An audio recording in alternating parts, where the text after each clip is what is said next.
नमस्कार दोस्तों, GS with Manish में आप सभी प्रिय मित्रों का हार्दिक स्वागत है। दोस्तों, सीटेट 2022 के लिए गणित शिक्षण की इस महत्वपूर्ण श्रृंखला के अंतर्गत जो हमारी टॉप 100 की श्रृंखला चल रही है, उसकी आज हमारी तीसरी क्लास है। उसके अंतर्गत पहले क्लास में हम लोगों ने 30 प्रश्नों का अध्ययन किया था और दूसरी क्लास में हम लोगों ने 35 प्रश्नों का अध्ययन किया था। आज तीसरी क्लास है जिसमें हम पुनः 35 प्रश्नों का अध्ययन करेंगे, जिससे हमारी गणित शिक्षण की टॉप 100 की श्रृंखला आज पूर्ण हो जाएगी।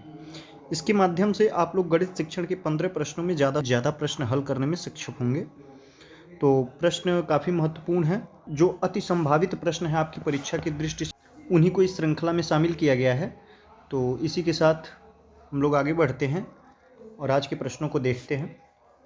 तो हमारा आज का पहला प्रश्न है, गणित की भाषा में निम्न में से किसका प्रयोग नहीं किया जाता है। पहला ऑप्शन कह रहा है गणितीय सूत्रों का, दूसरा कह रहा है गणितीय संकेतों का, तीसरा कह रहा है गणितीय संख्याओं का और चौथा कह रहा है इनमें से कोई नहीं। तो गणित की भाषा में निम्न में से किसका प्रयोग नहीं किया जाता है। गणितीय सूत्रों का प्रयोग तो किया जाता है, गणितीय संकेतों का भी प्रयोग किया जाता है और गणितीय संख्याओं का भी प्रयोग किया जाता है। तो गणितीय भाषा में इनमें से कोई नहीं हो जाएगा कि जिसका हम लोग प्रयोग नहीं करते हैं। उपरोक्त तीनों ऑप्शन जो दिए गए हैं उनका हम गणितीय भाषा में प्रयोग करते हैं, अतः ऑप्शन नंबर 4 हमारा इस प्रश्न का सही आंसर हो जाएगा। अगला प्रश्न देखेंगे, खेल विधि के जन्मदाता हैं Froebel, Dalton, Montessori, Sigmund Freud. तो खेल विधि के जन्मदाता फ्रॉवेल हैं, अतः ऑप्शन नंबर 1 हमारा सही आंसर हो जाएगा। अगला प्रश्न देखेंगे, गणित में किस विधि में हम प्रायः सूत्र तथा नियमों की सहायता लेते हैं। संश्लेषण विधि में, विश्लेषण विधि में, आगमन विधि में या निगमन विधि में। तो हमने कल जानकारी ली थी कि निगमन विधि में हम प्रायः सूत्र तथा नियमों की सहायता लेते हैं और नियम तथा सूत्र की सहायता लेते हुए नियम तथा सूत्र से उदाहरण की ओर अध्ययन करते हैं। ठीक है, अगला प्रश्न देखेंगे, प्राथमिक स्तर पर गणित का महत्व है, सांस्कृतिक महत्व है, मानसिक महत्व है, व्यवहारिक महत्व है या आध्यात्मिक महत्व है। तो प्राथमिक स्तर पर गणित का व्यवहारिक महत्व है, तो ये हमारा सही आंसर हो जाएगा। अगला प्रश्न देखेंगे, गणित के अध्ययन से एक बच्चे में किस गुण का विकास होता है। आत्मविश्वास का विकास होता है, तार्किक सोच का विकास होता है या विश्लेषिक सोच का विकास होता है, इनमें से सभी। तो गणित के अध्ययन से बच्चे में इन सभी गुणों का विकास होता है। आत्मविश्वास की भी वृद्धि होती है, तार्किक सोच की भी वृद्धि होती है, विश्लेषिक सोच की भी वृद्धि होती है। तो ऑप्शन नंबर 4 हमारा सही हो जाएगा। अगला प्रश्न देखेंगे, गणित सभी विज्ञानों का द्वार एवं कुंजी है, यह शब्द कहे हैं रोजन बेकन ने, हैमिल्टन ने, प्लेटो ने या बर्ट्रैंड रसेल ने। ठीक है ना। तो गणित सभी विज्ञानों का द्वार है एवं कुंजी है, यह शब्द रोजन बेकन ने कहे हैं। तो ऑप्शन नंबर 1 हमारा सही हो जाएगा। अगला प्रश्न देखेंगे, गणित सभ्यता व संस्कृति का दर्पण है, यह कथन किसका है। हॉकबेन द्वारा, मन द्वारा कहा गया है, कांट द्वारा कहा गया है, यह बेकन द्वारा कहा गया है। ठीक है, तो गणित सभ्यता व संस्कृति का दर्पण है, यह कथन हॉकबेन द्वारा कहा गया है। तो ऑप्शन नंबर 1 हमारा सही हो जाएगा। अगला प्रश्न देखेंगे, छात्र को विभिन्न रेखा गणितीय आकृतियां देखकर उनमें से त्रिभुजाकार आकृतियां अलग करवाई गई हैं। इसका उद्देश्य है ज्ञानात्मक उद्देश्य है, अवबोधात्मक उद्देश्य है, अनुप्रयोगात्मक उद्देश्य है या उपयुक्त सभी। तो किसी छात्र द्वारा विभिन्न रेखा गणितीय आकृतियां देखकर उनमें से त्रिभुजाकार आकृतियों को अलग करवाया जाता है अगर, तो यह उद्देश्य है अवबोधात्मक, अतः ऑप्शन नंबर दूसरा हमारा जो है इस प्रश्न का सही आंसर हो जाएगा। अगला प्रश्न देखेंगे, यदि ज्यामितीय आकृतियों का अवबोधन हो जाता है तो छात्रों के व्यवहारों में परिवर्तन होगा। आकृतियों का वर्गीकरण करने का, वैसे ही आकृतियों को खींचने का, आकृतियों की प्रशंसा करने का या फिर गणितीय परिषद पट्ट पर ज्यामितीय आकृतियों का प्रदर्शन करने का। तो यदि ज्यामितीय आकृतियों का अवबोधन हो जाता है तो छात्रों के व्यवहार में आकृतियों का वर्गीकरण करने का परिवर्तन होगा। ठीक है, और तो ऑप्शन नंबर 1 हमारा सही हो जाएगा।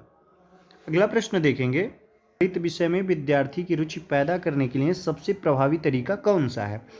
पहला ऑप्शन कह रहा है कमजोर छात्रों के लिए अतिरिक्त कक्षाओं की व्यवस्था करना। ठीक है, दूसरा कह रहा है समय विभाग चक्र में गणित विषय को अधिक कालांश देना, और तीसरा कह रहा है विद्यालय में अधिक पुस्तकें खरीदना, और चौथा कह रहा है खेल विधि से शिक्षण करवाना। तो अगर विद्यार्थी गणित विषय में रुचि नहीं लेता है तो इसके लिए हमारा सही जो आंसर हो जाएगा इस प्रश्न के हिसाब से खेल विधि से शिक्षण करवाना। ठीक है, यदि कोई विद्यार्थी गणित विषय में रुचि नहीं ले रहा है तो उसके लिए सबसे ज़्यादा उपयुक्त विधि है कि वो खेल विधि से शिक्षण करवाया जाए। ठीक है, तो ऑप्शन नंबर 4 हमारा सही हो जाएगा। अगला प्रश्न देखेंगे, गणित को कहा गया है विज्ञान का सिंह द्वार, विज्ञान का क्रीड़ा क्षेत्र, विज्ञान का दास या फिर विज्ञान का घर।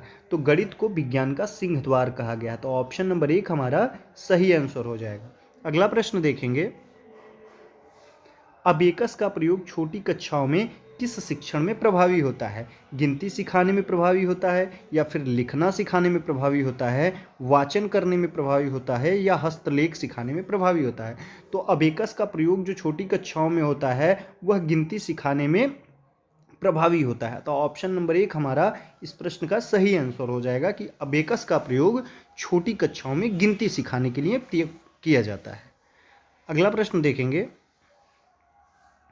प्राप्य उद्देश्य का कौन सा क्षेत्र होता है? सीमित, अस्पष्ट, विशाल या निश्चित? तो प्राप्य उद्देश्य जो होता है इसका क्षेत्र सीमित होता है, तो ऑप्शन नंबर 1 हमारा सही हो जाएगा। अगला प्रश्न देखेंगे, निम्न में से गणित की प्रकृति नहीं है, इन विकल्पों में से गणित की प्रकृति कौन सी नहीं है? पहला विस्तृत, दूसरा सरल, तीसरा मौलिक, चौथा अपनी भाषा है। तो गणित की जो प्रकृति है यह सरल है, बिल्कुल सही है। गणित की प्रकृति मौलिक है और गणित की खुद की भाषा है। ठीक है ना, तो गणित की प्रकृति नहीं है कि विस्तृत नहीं है गणित, तो ऑप्शन नंबर 1 हमारा इस प्रश्न का सही आंसर हो जाएगा कि गणित की विस्तृत प्रकृति नहीं है।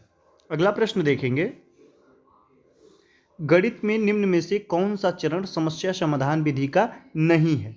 पहला ऑप्शन कह रहा है शारीरिक बनावट को अधिक महत्व देना, दूसरा कह रहा है आंकड़ों का संकलन तथा व्याख्या करना, और तीसरा ऑप्शन कह रहा है निष्कर्ष निकालना तथा सामान्यीकरण करना, और चौथा ऑप्शन कह रहा है समस्या को समझना तथा व्याख्यापित करना। शारीरिक बनावट को अधिक महत्व देना यह गणित में समस्या समाधान विधि का चरण नहीं है, तो ऑप्शन नंबर 1 सही हो जाएगा। आंकड़ों का संकलन तथा व्याख्या करना यह गणित का चरण है। ठीक है ना, समस्या समाधान की विधि है यह। निष्कर्ष निकालना तथा सामान्यीकरण करना ये भी समस्या समाधान विधि का चरण है, और चौथा जो है समस्या को समझना तथा व्याख्यापित करना ये भी समस्या समाधान विधि का चरण है, तो ऑप्शन नंबर 1 हमारा सही हो जाएगा कि यह समस्या समाधान विधि का चरण नहीं है।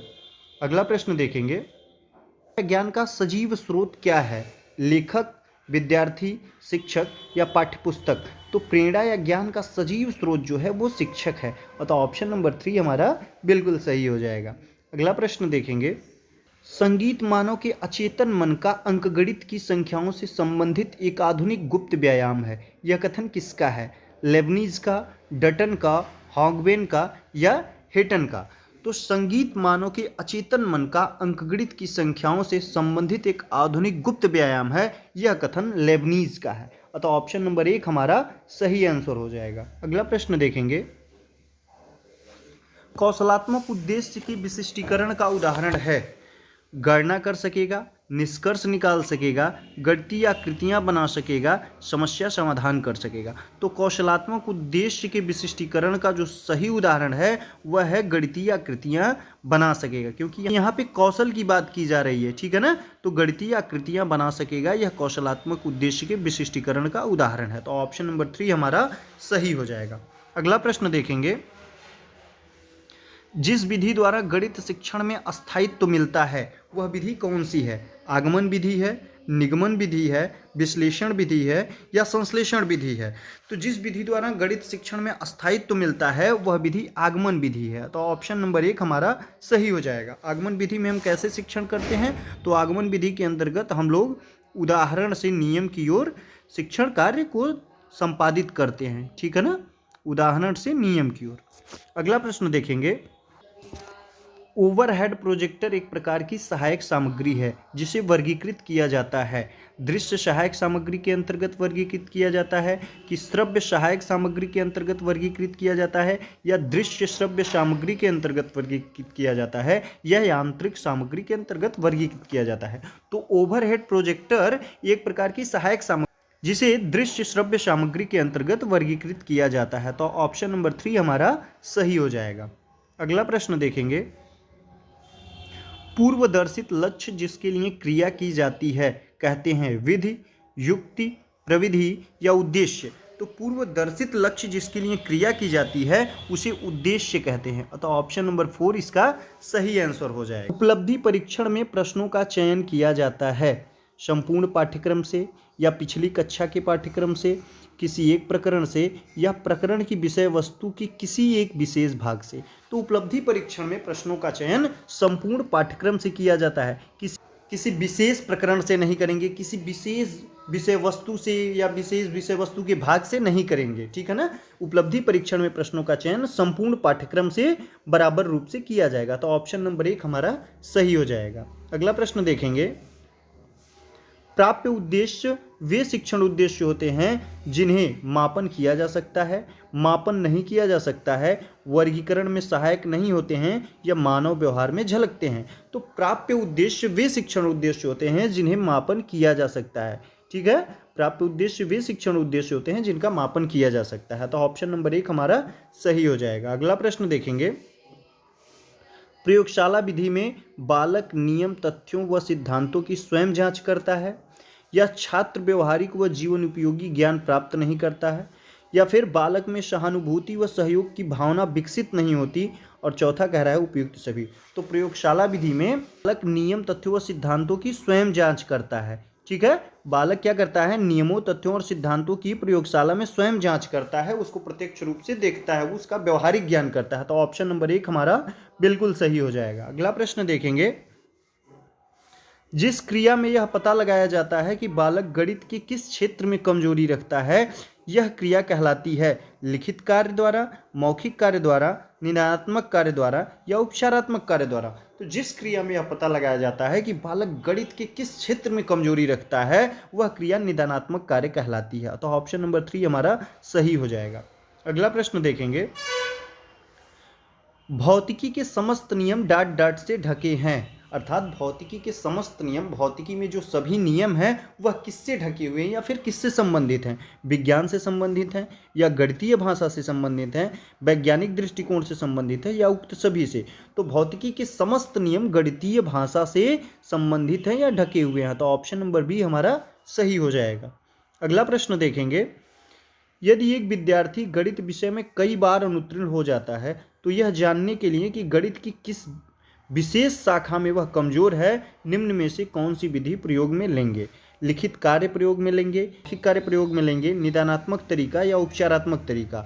तो कोई भी विद्यार्थी अगर गणित विषय में कई बार अनुत्तीर्ण हो जाता है तो हम यह जानने के गणित की किस विशेष शाखा में वह कमजोर है, इसके लिए हम निदानात्मक तरीका प्रयोग में ले आएंगे। तो ऑप्शन नंबर 3 हमारा बिल्कुल सही हो जाएगा। अगला प्रश्न देखेंगे, उपलब्धि परीक्षा एवं नैदानिक परीक्षा में अंतर होता है उद्देश्यों का, प्रकृति का, कठिनाई स्तर का या उक्त कोई नहीं। तो उपलब्धि परीक्षा व नैदानिक परीक्षा में उद्देश्यों का अंतर होता है। तो ऑप्शन नंबर 1 सही हो जाएगा। अगला प्रश्न देखेंगे, उपचारात्मक शिक्षण की प्रक्रिया कब तक चलती रहनी चाहिए, जब तक छात्रों का पिछड़ापन दूर न हो जाए, या फिर जब तक छात्र रुचि न ले, जब तक विद्यालय में समय मिले, जब तक अन्य अध्यापक कक्षा में न आ जाएं।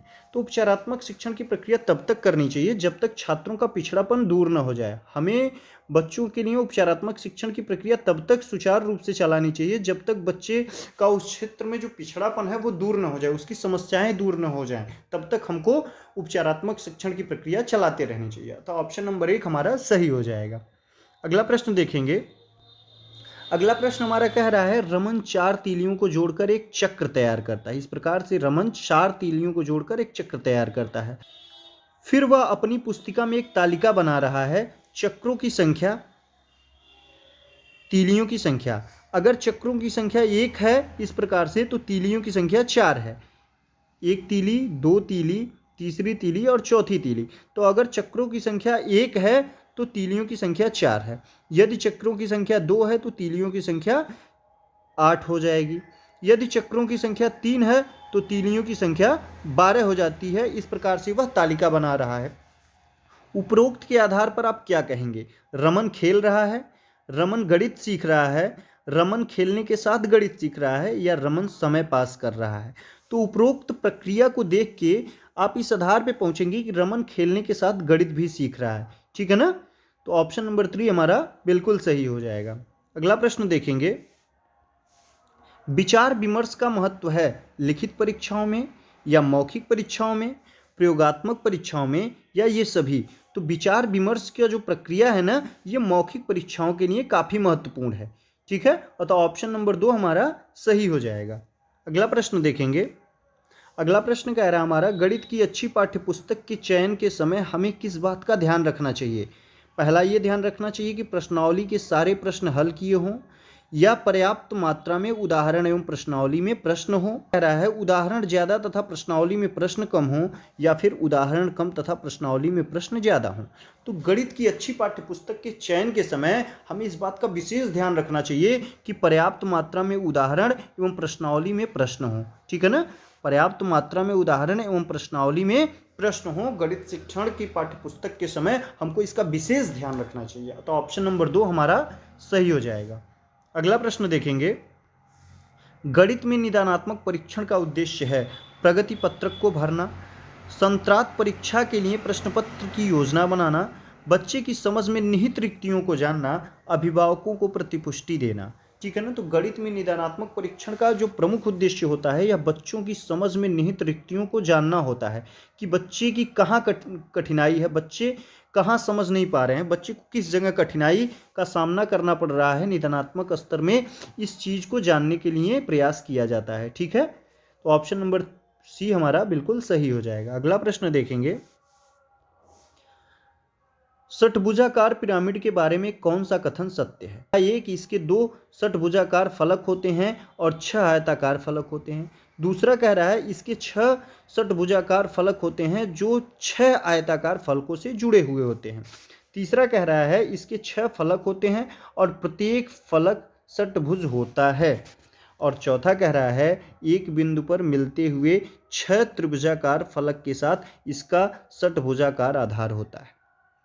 डी कह रहा है एक बिंदु पर मिलते हुए 6 त्रिभुजाकार फलक के साथ इसका षटभुजाकार आधार होता है। अतः ऑप्शन नंबर डी हमारा बिल्कुल सही हो जाएगा। षटभुजाकार पिरामिड के बारे में यह कथन सही है, एक बिंदु पर मिलते हुए 6 त्रिभुजाकार फलकों के साथ इसका आधार जो होगा वो षटभुजाकार होगा। अतः ऑप्शन नंबर डी हमारा सही हो जाएगा। अगला प्रश्न देखेंगे, गणित करने की युक्ति के रूप में सवाल हल करना किसमें शामिल है। क्रियाकलाप आधारित उपागम है या अनुमान लगाना है या व्यापक अभ्यास है या फिर हल पर पहुंचने के लिए संकेतों का प्रयोग है।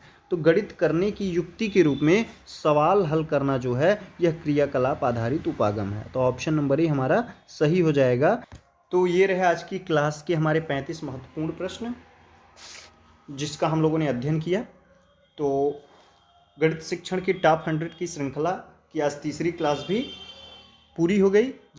इसका एक बार आप लोग रिवीजन कर लीजिएगा जिससे ये प्रश्न अगर आपकी परीक्षा में आए तो आप उनको करने में सफल हों। ठीक है, चलते हैं एक नई श्रृंखला के साथ अगली क्लास में। धन्यवाद।